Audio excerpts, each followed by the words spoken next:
What's up, guys? Today we're going to be getting a sneak peek of something I'm definitely going to keep my eye on. Welcome to Clutch. Hey, we've spent the last 3.5 years cooking something pretty cool. Something that I think you're going to really like. This is a game about the love of driving, about the connection between car and driver, and the raw thrill of speed. This is Mike Brown, Welcome former to creative Clutch. director at Forza Horizon. New studio, first title, Clutch.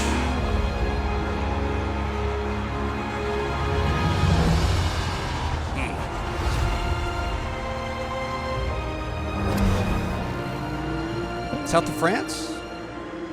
Italy? So Clutch is the story of a pair of sibling racing prodigies competing in the R1K racing series.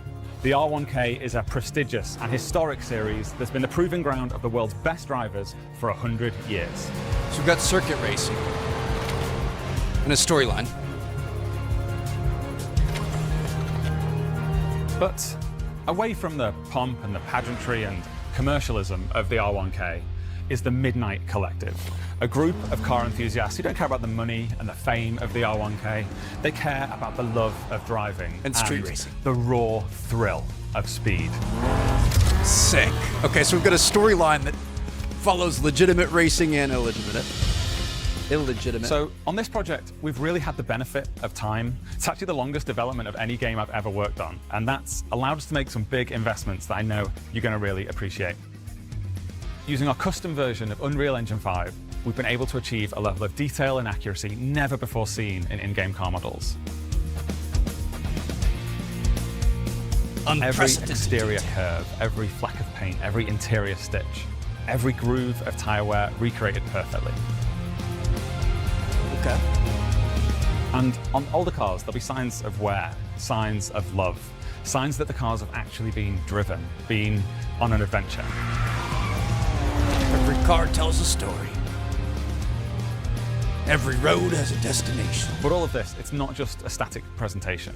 A part of the joy of car ownership is that sense of connection between the car and the driver. And that's why we've pushed to set a new benchmark in car customization. Yes. Oh my gosh, dude, we need From more. the options select when you're speccing out a brand new car to those aftermarket parts that allow it to become that true one of one. In pretty much every racing game, I always want more customization. Okay, so that's great. Everything from hood scoops to neon. To those interior, little exterior human details that make it really feel like it's your car. Things like the coffee cup you were meaning to throw away, those parking tickets and receipts strewn across the dashboard. Wait, that hoodie you slung on the passenger seat.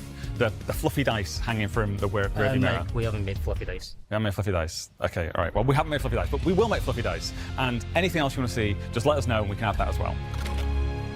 Okay, that should put my wife's Jeep in here. We It's got talked about receipts the and Starbucks R1K cups everywhere. and the Midnight Collective. But in the early part of our game, our hero gets himself into a spot of trouble. A spot of trouble that leads him to look up the services of a fixer. And in doing so, we smash open the doors to the underworld beneath the glitz and the glamour of the R1K. Oh my goodness, dude. And whether it's in a high-speed getaway or if you're just out exploring this beautiful open world, Clutch Tech mods have new ways to move through the world at speed. Oh my If you're watching this live, then in about 45 minutes, you'll be able to see reactions from key content creators who've recently visited us here at Maverick and got hands-on with Clutch. And if you want to see more of Clutch, then you don't have long to wait. Lock in to Summer Game Fest, where you'll be able to see the world-exclusive premiere of the Clutch trailer. And that will reveal the location the game is set in, as well as the stars of our cast. So for now, lock in, follow us on all of our channels. I love you all. We'll see you soon. Goodbye. I'm intrigued.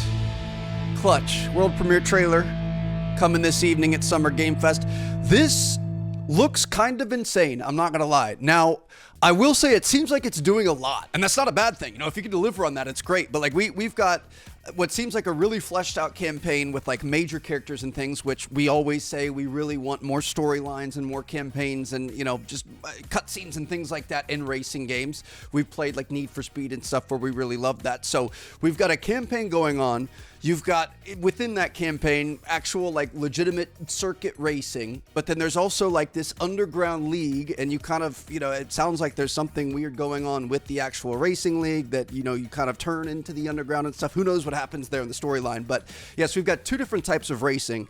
We've got what they proclaimed is some of the most intense customization and realistic, like, car scans ever in a racing game. All the basics, like body kits and neons and, you know, even interior stuff like seats and stuff down to coffee cups, which is absolutely ridiculous. They're also talking about how the cars look lived in, and this stream was in 1080p. I think the 4K trailer is going to be coming tonight, but you can even see it through the stream. Like, you know, there were like cracks in the leather and dirt on the little shifter knob cover and things like that. So, like, we're talking about circuit racing, street racing, a good storyline, the most customization and detail that we may have ever seen in a racing game.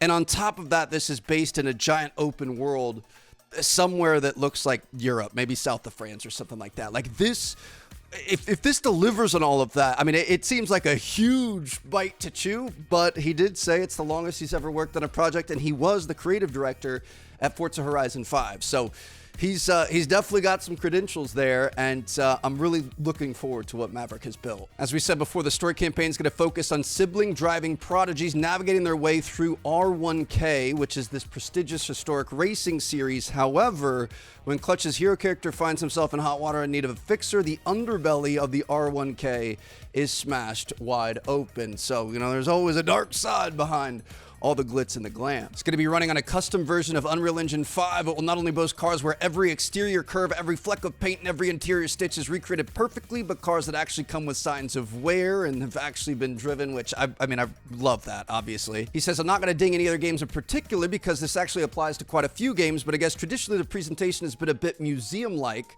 where the car, no matter its age, will be presented in a way that is completely pristine, which then creates a problem that it's so perfect that it doesn't always sit in the scene in a way that makes sense. Like you'd be driving around a place that looks like a real city or real countryside with this museum quality 60-year-old car. So, you know, more realism. You never actually see that car on a road looking like that. It could never exist that way. There'd be, you know, dust, little bits of buildup, carbon around the exhaust, etc. So, very cool in theory.